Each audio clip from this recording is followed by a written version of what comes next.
Halo teman-teman, perkenalkan nama saya Friando Damarianan. Saya bersama teman-teman saya yaitu Leyul, Lydia, Angel, dan Anna. Kami dari Universitas Patimura Ambon, Fakultas Matematika dan Ilmu Pengetahuan Alam, jurusan Biologi. Di saat ini, kami akan menjelaskan tentang organ-organ pada hewan. Organ-organ pada hewan kami bedakan menjadi dua, yaitu organ luar dan organ dalam. Pada organ dalam terdapat organ pernapasan, organ pencernaan, dan organ dalam lainnya. Sebelum kita masuk pada materi inti, yang harus kita ketahui adalah pengertian dari organ. Organ adalah kumpulan beberapa jaringan yang memiliki fungsi tertentu.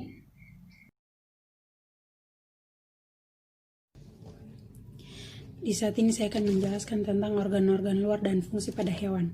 Yang pertama, insekta atau serangga. Organ yang pertama itu A. Kepala atau yang disebut juga kaput. Kepala berfungsi untuk mengumpulkan makanan yang manipulasi penerima sensorik dan perpaduan saraf. Pada kepala serangga terdapat alat mulut, antena, mata majemuk, dan mata tunggal. Yang berikut B. Toraks. Toraks atau yang disebut juga dada terdiri atas 3 segmen.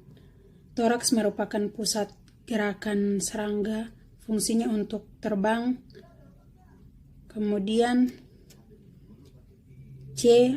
Abdomen, yaitu abdomen serangga merupakan bagian tubuh yang berfungsi untuk memuat alat pencernaan, ekskresi, dan reproduksi. Yang berikut E. Sayap depan dan sayap belakang. Sayap ini berfungsi untuk melindungi diri. Ketika serangga ini diam atau berjalan, mereka menutupi tubuh yang lembek dengan 2 potong sayap penutup yang keras itu. Sayap itu membantu melindungi serangga agar tidak dimakan oleh burung. Yang berikut yang kedua, organ luar pada mamalia. Di sini yaitu lumba-lumba. Yang pertama, moncong lumba-lumba dari beberapa spesies berbentuk panjang dan ramping karena tulang rahang yang memanjang. Dalam moncong terdapat mulut yang berfungsi memasukkan makanan ke dalam tubuh. Yang B, di dalam laut matanya berfungsi untuk melihat mangsa berupa cumi-cumi atau ikan-ikan kecil. Selain itu juga untuk mewaspadai kedatangan hewan yang memburunya seperti hiu. C.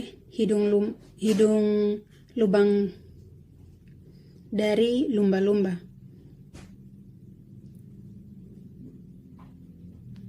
Hidung dari lumba-lumba ini berguna untuk pernapasan pada saat hewan itu berenang di permukaan air.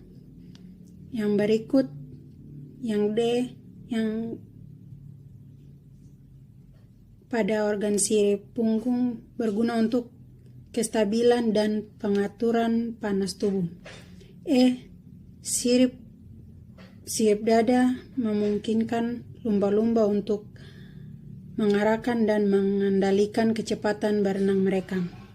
Yang F. Telinga lubang kecil yang terletak di belakang mata yang berfungsi sebagai telinga dalam. Saluran dari lubang tersebut dipenuhi dengan minyak sekresi. Lumba-lumba memiliki pendengaran yang sangat baik. Yang ke G. Ekor lumba-lumba. Ekor lumba-lumba memiliki ekor yang horizontal yang kuat. Ekor berfungsi mendorong saat lumba-lumba bergerak. Yang ketiga, organ luar pada reptil.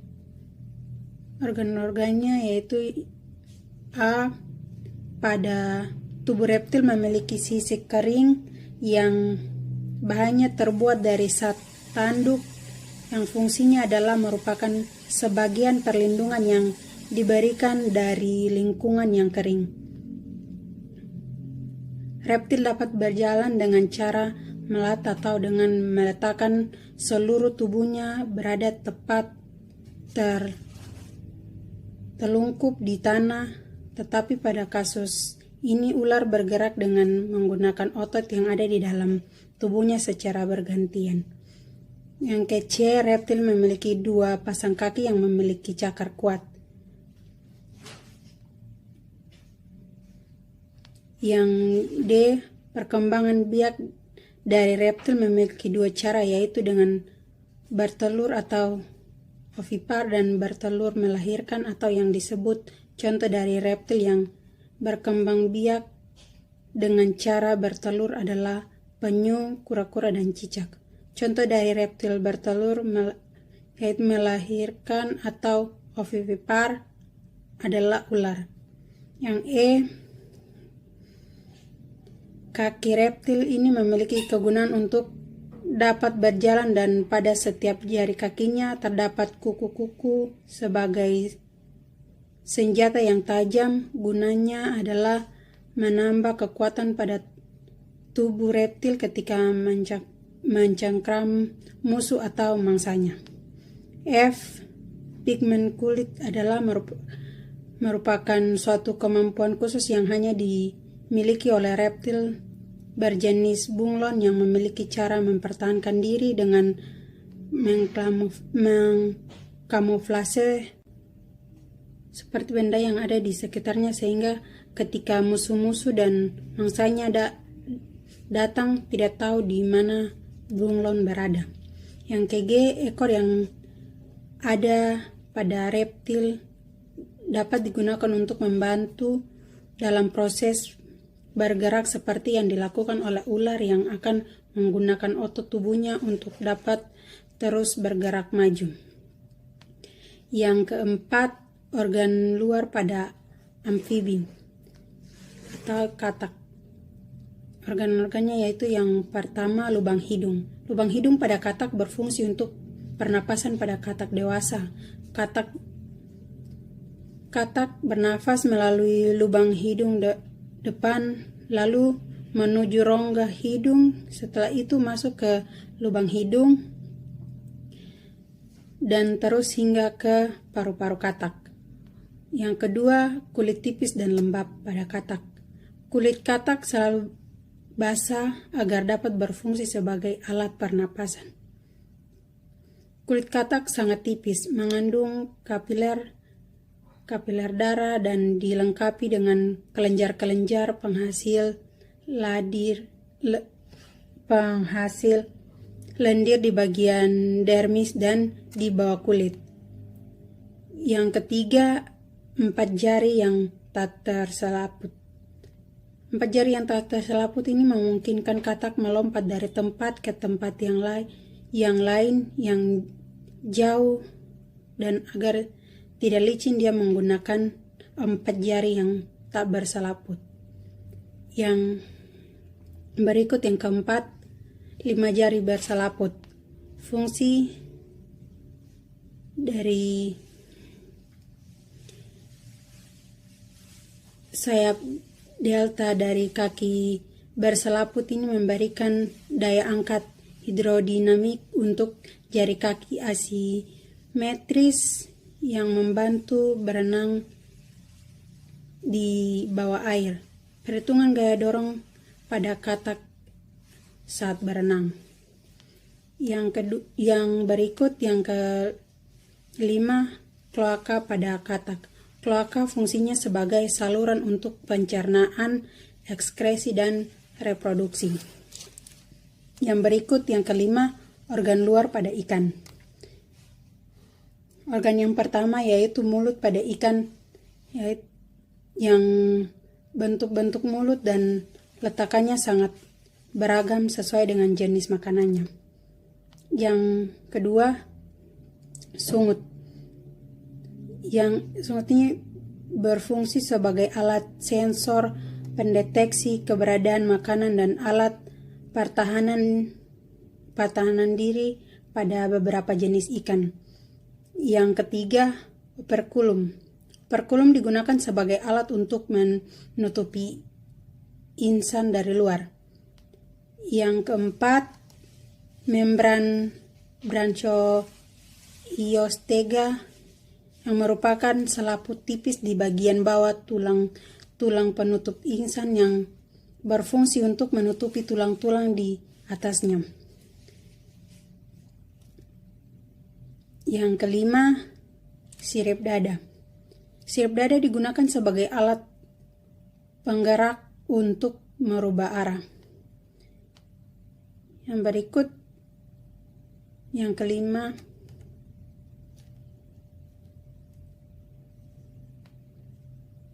yang keenam, sirip punggung. Sirip punggung digunakan sebagai penyeimbang. Yang berikut, skut atau sisik duri, yang merupakan kelompok tebal yang mengeras dan tersusun seperti susunan genteng. Berikut kal, yaitu gerigi yang bagian tengahnya meruncing yang letakkannya pada batang ekor ikan. Berikutnya protokekal, yaitu ekor yang pada ujung belakang berbentuk lurut. Yang berikut heterokekal, yaitu bagian ujung ekor agak membelok ke arah dorsal. Berikut homokerkal, bentuknya hampir sama dengan keadaan heterokekal yang ekornya membelok ke arah dorsal. Yang terakhir dari organ luar pada ikan, yaitu dipikerkal. Dipikerkal ini memiliki bentuk ujung vertebrae yang lurus ke arah cauda, sehingga sirip ekor ikan jenis ini terbagi secara simetris. Yang terakhir, yang keenam, organ luar pada apes atau yang disebut anatomi burung. Organ yang pertama yaitu pada bagian mulut, itu terdapat paru dan lidah. Paru berfungsi untuk mengambil makanan, sedangkan lidah berfungsi untuk memiliki struktur kaku dan bentuknya runcing dan kecil. Makanan yang masuk ke rongga mulut tidak mengalami proses pencernaan mekanik maupun kimiawi. Makanan yang diambil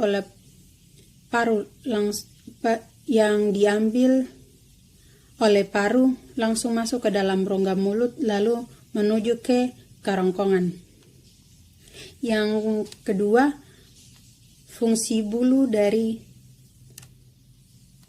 anatomi burung, yaitu berfungsi agar suhu badan apes tetap hangat dan bulu pada apes terdapat zat kitin, yaitu lilin yang berfungsi untuk melindungi bulunya dari air. Yang ketiga, nama organ gerak burung adalah sayap dan kaki. Sayap fungsinya adalah menghasilkan gaya angka untuk terbang. Fungsi kaki yaitu untuk berjalan dan hinggap. Organ pernapasan pada hewan, vertebrata dan invertebrata. 1. Pisces, 2. Insekta, 3. Amfibi. Pisces terdapat 3 organ pernapasan, yaitu 1. Insang, 2. Lembar insang, 3. Kutub insang. Insang berfungsi untuk menyaring air pernapasan yang melalui insang dan filamen atau lembaran insang. 2. Lembaran insang merupakan alat yang terdapat pada banyak organisme air. Lembaran insang berfungsi untuk mengekstrak oksigen yang larut dalam air dan mengeluarkan CO2. 3. Tutup insang. Tutup insang berfungsi untuk melindungi bagian kepala dan mengatur mekanisme aliran air sewaktu bernapas. 2. Golongan insekta. Organ pernapasan pada insekta meliputi mulut, trakea, kantong udara, spirakel. A. Spirakel. Organ spirakel terdapat pada serangga. Spirakel merupakan bagian dari rangka eksternal eksekulaton, terdapat sepasang pada bagian dada, ferox, dan segmen-segmen pada abdomen serangga. Bagian ini dapat terbuka dan tertutup karena diatur oleh katup otot yang fungsinya sebagai lubang aliran masuk dan O2 dan CO2. B. Trakea. Trakea merupakan saluran seperti tabung pembuluh yang terhubung dengan spirakel. Strukturnya kokoh dan tersusun di atas zat kitin. Saluran ini bercabang-cabang berbagai bagian tubuh serangga. Fungsi trakea adalah tempat mengalirnya gas yang kaya oksigen dari luar ke seluruh tubuh dan juga mengalirkan CO2 dari keluar tubuh. C. Kantong udara. Kantong ini berbentuk seperti balon yang terhubung dengan trakea. Kantong udara merupakan alat tambahan pernapasan dan juga ditemukan pada burung. Kantong ini dapat meningkatkan efisiensi respirasi dengan menyediakan permukaan yang luas untuk pertukaran O2 dan CO2 dan menjaga suplai udara. D.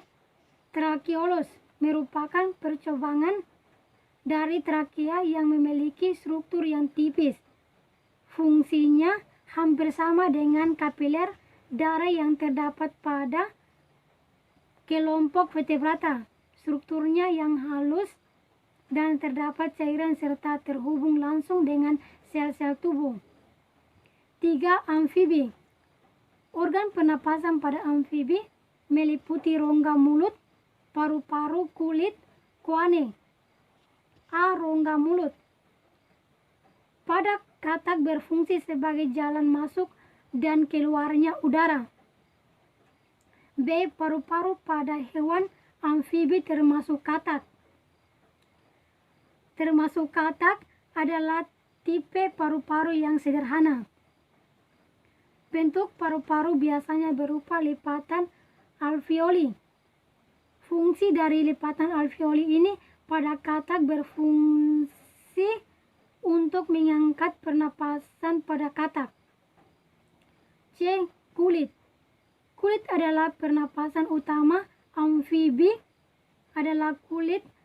Di permukaan kulit katak selalu lembab karena terdapat kelenjar mukus pada bagian permukaan tubuhnya. D.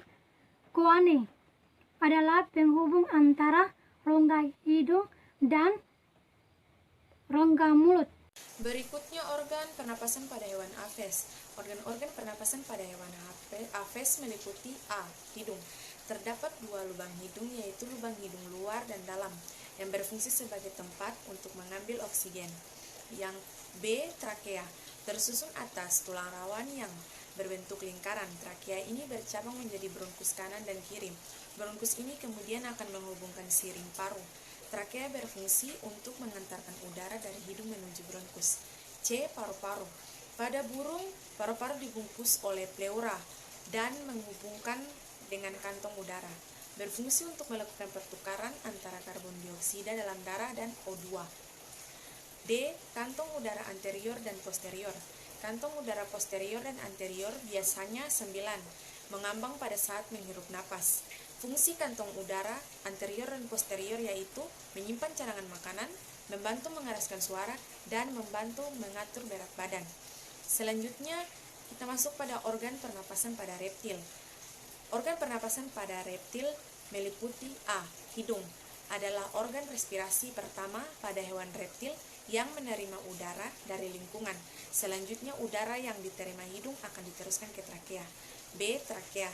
Trakea merupakan tabung udara besar yang mengarah dari laring menuju ke bronkus. Fungsi dari trakea adalah sebagai penyedia akses pernafasan bagi tubuh dan menyuplai udara ke paru-paru. C. Reptil memiliki paru-paru yang lebih kompleks. Fungsi dari paru-paru adalah menukar oksigen dari udara dengan karbon dioksida dari darah. D. Tulang rusuk. Tulang rusuk menjadi tempat untuk melekatnya otot-otot pernafasan yang nantinya akan mengembangkan organ paru-paru ketika bernafas. Selanjutnya yaitu organ pada hewan mamalia. A. Hidung adalah organ terluar dari mamalia yang langsung bersentuhan dengan gas atau udara untuk bernafas. Fungsi hidung untuk menghirup oksigen atau O2 dan sebagai jalur keluarnya karbon dioksida. B. Tenggorokan atau disebut juga faring merupakan jalur terusan setelah kita menghirup udara melalui hidung. Pada tenggorokan, organ pernapasan dilanjutkan dengan pangkal tenggorokan, trakea, dan bronkus. C. Trakea menghubungkan laring dengan bronkus dan menjalankan bagi udara dari leher ke dada. Bentuknya seperti pipa. Fungsi utamanya sebagai jalur untuk masuk dan keluar dari paru-paru. D. Sistem pernafasan hewan mamalia melalui paru-paru.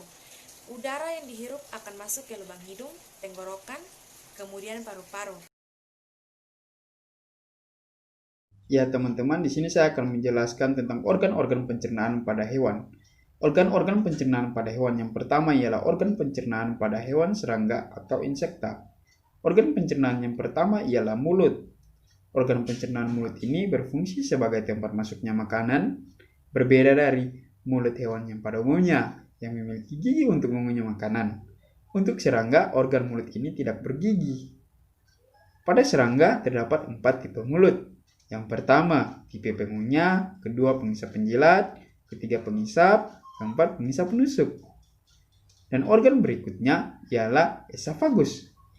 Esofagus ini berfungsi untuk mendorong bahan makanan yang sudah masuk menuju organ pencernaan yang berikutnya, yaitu tembolok. Dan organ tembolok berfungsi untuk menyimpan makanan serta menunggu antrian ke lambung. Selanjutnya ada organ empedal. Empedal ini berfungsi untuk menghancurkan makanan yang telah dilapisi kelenjar ludah di tembolok dan meneruskannya ke lambung untuk dicerna. Organ berikutnya adalah kantong lambung. Kantong lambung ini berfungsi sebagai tempat penyimpanan makanan yang akan dicerna oleh lambung. Organ selanjutnya ialah lambung. Lambung adalah tempat masuknya makanan untuk dicerna oleh enzim. Dan organ berikut ada usus. Usus berfungsi untuk tempat makanan diserap. Dan organ pencernaan yang terakhir pada insekta atau serangga ialah anus. Anus berfungsi sebagai tempat pembuangan sisa-sisa makanan. Berikut saya akan menjelaskan organ-organ pencernaan pada mamalia. Organ-organ pencernaan pada mamalia yang pertama ialah mulut. Mulut berfungsi sebagai tempat masuknya makanan dan dimulainya proses pencernaan. Organ berikut ialah kerongkongan. Kerongkongan sebagai jalur penghubung antara rongga mulut dan lambung. Organ selanjutnya ialah lambung. Lambung berfungsi sebagai proses pembusukan makanan dan menghasilkan enzim selulase yang dapat mengurai selulosa. Pada lambung rumesia juga ada bagian-bagiannya seperti yang pertama ialah rumen atau perut besar yang berfungsi sebagai tempat penyimpanan sementara makanan yang sudah ditelan dan membantu menguraikan makanan. Yang kedua ada retikulum atau perut jala yang berfungsi sebagai tempat mencampurnya makanan hingga menjadi gumpalan-gumpalan kasar atau disebut dengan bolus. Setelah itu makanan akan didorong kembali ke rongga mulut untuk dimama yang kedua hingga teksturnya lebih halus. Organ yang berikut ialah omasum. Omasum ini atau perut baku berfungsi untuk membantu penghalusan makanan secara kimiawi yang dibantu oleh kelenjar enzim dan mengurangi kadar air. Yang berikut ada abomasum. Abomasum atau perut masam ini berfungsi untuk mencerna gumpalan makanan melalui enzim dan asam klorida dan sebagai disinfektan bagi bakteri jahat yang masuk bersama dengan makanan. Organ berikut ada usus halus. Usus halus ini sangat penting dalam pencernaan sebagai penyerap nutrisi makanan dan minuman yang telah dikonsumsi. 90% nutrisi makanan yang masuk ke dalam peredaran darah berasal dari penyerapan nutrisi yang dilakukan oleh usus halus. Usus berfungsi untuk menyerap air dari feses. Dan yang terakhir ialah anus. Organ anus ini berfungsi sebagai tempat pembuangan zat sisa makanan. Berikut saya akan menjelaskan organ-organ pencernaan pada ikan atau Pisces. Organ pencernaan pada ikan atau Pisces yang pertama ialah mulut. Mulut berfungsi sebagai tempat masuknya makanan. Organ berikutnya ialah esofagus. Esofagus berperan dalam penyerapan garam melalui difusi pasif, menyebabkan konsentrasi garam air laut yang diminum akan menurun ketika berada di dalam lambung dan usus sehingga menjadi penyerapan air oleh usus belakang dan rektum. Proses ini disebut dengan proses osmoregulasi. Berikut adalah organ lambung. Organ lambung berfungsi sebagai penampung makanan. Dan berikut ada usus. Usus pada ikan berfungsi untuk tempat terjadinya proses penyerapan zat makanan. Dan yang terakhir, organ pencernaan yang terakhir pada ikan atau Pisces ialah anus, yang berfungsi sebagai tempat pembuangan sisa-sisa zat makanan. Berikut saya akan menjelaskan organ-organ pencernaan pada reptil. Organ-organ pencernaan pada reptil yang pertama ialah mulut. Mulut adalah tempat pencernaan secara mekanik maupun kimiawi, yang berfungsi untuk makanan masuk. Organ yang berikut ialah kerongkongan. Kerongkongan berfungsi untuk mengantarkan makanan dari mulut menuju ke lambung. Organ berikut ialah lambung. Lambung berfungsi untuk melepaskan enzim-enzim pencernaan dan getah lambung atau HCl, kemudian membantu memecah senyawa-senyawa protein. Organ berikut ialah usus halus. Usus halus berfungsi untuk membantu mencerna makanan secara kimiawi dengan mengeluarkan sekretnya. Organ berikut ialah usus besar. Di dalam usus besar, reptil akan mengalami pembusukan dan pengurangan kadar air. Di dinding sel usus besar menyerap kelebihan air dan nutrisi penting yang belum diserap saat di bagian usus halus. Dan yang terakhir ialah kloaka atau disebut juga dengan anus. Kloaka atau anus ini berfungsi untuk tempat pembuangan sisa zat pencernaan yang tidak terpakai. Berikut saya akan menjelaskan tentang proses pencernaan pada amfibi. Yang pertama ialah mulut. Mulut yang bertujuan untuk memegang dan menangkap mangsanya berfungsi untuk tempat masuknya makanan. Organ berikutnya ialah kerongkongan. Berfungsi untuk mendorong makanan ke bagian lambung. Organ berikutnya ialah lambung. Lambung sebagai tempat penyimpanan makanan. Organ berikutnya ialah usus halus. Penyerapan makanan dan penyerapan dilakukan oleh enzim yang mana dihasilkan oleh pankreas. Organ usus besar. Penyerapan air dan pembusukan di sisa-sisa makanan terjadi di dalamnya. Dan yang terakhir ialah kloaka. Kloaka atau anus ini adalah tempat pembuangan sisa-sisa zat makanan yang sudah tidak terpakai. Berikut saya akan menjelaskan tentang organ-organ pencernaan pada aves atau burung. Yang pertama ialah rongga mulut. Di dalam rongga mulut, makanan akan bercampur dengan saliva atau ludah. Air ludah pada burung ini berguna sebagai bahan makanan. Yang berikut ialah esofagus. Esofagus berfungsi untuk penghubung antara rongga mulut dengan tembolok. Organ berikut ialah tembolok. Tembolok merupakan saluran yang menghubungkan lambung dengan esofagus.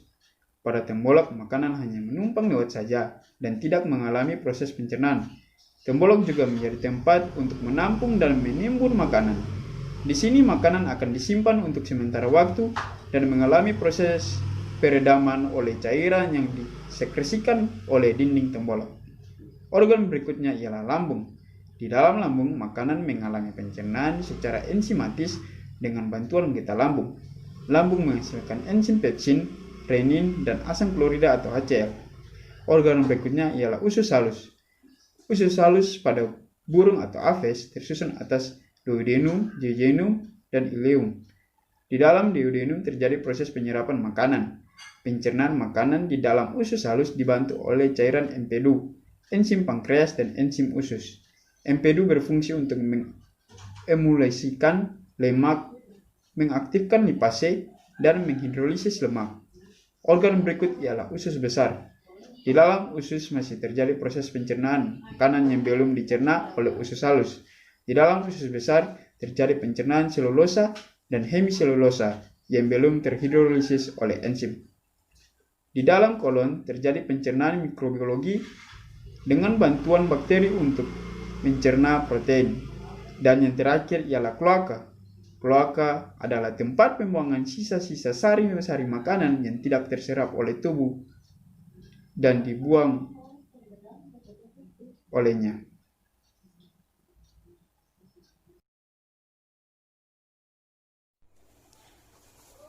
Baik, kita masuk pada fungsi hati. Yang pertama di sini pada hewan mamalia. Fungsi hati antara lain menawarkan dan menetralisir racun, mengatur sirkulasi hormon, mengatur komposisi darah yang mengandung lemak, gula, protein, dan zat lain. Hati juga mampu membuat empedu, zat yang membantu pencernaan. Selanjutnya yaitu amfibi, yang dimana hati berfungsi menghasilkan cairan empedu untuk menetralisir racun dan zat-zat toksik yang masuk ke dalam saluran pencernaan. Selanjutnya afus, di mana hati berfungsi untuk tempat pembersihan darah dari senyawa yang berbahaya seperti racun. Selanjutnya ikan, di mana hati berfungsi untuk tempat metabolisme karbohidrat, lemak dan protein serta tempat memproduksi cairan empedu. Selanjutnya insekta, di mana insekta memiliki beberapa pasang seka hati yang berfungsi untuk mengeluarkan enzim ke dalam perut untuk membantu proses pencernaan. Selanjutnya kita masuk pada amfibi, di mana empedu berfungsi untuk menyimpan cadangan makanan yang terdapat pada perut. Yang kedua adalah mamalia. Fungsi empedu dapat incaran salah satu menetralkan asam lambung. Hal ini membantu enzim pencernaan untuk bekerja dengan baik di suasana yang lebih netral. Selanjutnya afas. Kantong empedu terletak di bawah hati dan berfungsi untuk menyimpan cairan empedu yang diproduksi oleh hati. Di sini cairan empedu adalah cairan yang berwarna hijau kekuningan yang diperlukan untuk pencernaan makanan berlemak di usus kecil. Selanjutnya kita masuk pada reptil. Pengertian empedu pada reptil di sini yaitu merupakan sebuah organ kecil berbentuk seperti buah pir yang berfungsi sebagai tempat penyimpanan cairan empedu, yang dimana cairan yang berperan penting dalam proses pencernaan. Selanjutnya kita masuk pada fungsi otak. Yang pertama pada Pisces atau ikan, di mana otak menerima input dan menginterpretasikan pencernaan. Selanjutnya kita masuk pada fungsi otak. Yang pertama pada Pisces atau ikan, di mana otak menerima input dan menginterpretasikan informasi dari semua organ-organ sensor baik internal maupun eksternal. Fungsi yang kedua menghasilkan output berupa perintah untuk koordinasi semua bagian badan sebagai impuls saraf atau hormon integrasi antara kedua aspek fungsi otak. Selanjutnya amfibi, di mana otak memiliki fungsi untuk koordinasi gerakan otot yang terjadi secara sadar, keseimbangan dan posisi tubuh, sebelum pada amfibi mereduksi karena aktivitas otot relatif berkurang.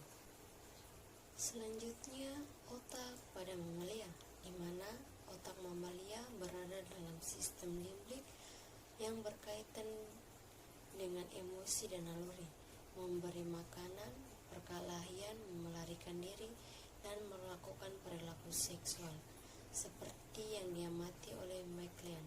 Semua yang ada dalam sistem emosial ini menyenangkan atau tidak menyenangkan. Itulah fungsi otak pada mamalia. Selanjutnya kita masuk pada reptil, di mana otak berfungsi untuk mengendalikan sensorik, ini untuk mengetahui rangsangan yang berasal dari panca indera, mempertahankan hidup secara naluri yang berfokus pada makanan, tempat tinggal, dan perkembangbiakan dan perlindungan diri. Otak reptil ini memberikan komando kepada anggota tubuh yang lain untuk menghadapi atau lari dari situasi berbahaya. Sekian dari video presentasi kami. Semoga video presentasi kami ini bisa bermanfaat bagi teman-teman semua. Jangan lupa like dan subscribe video dan YouTube channel kami. Terima kasih.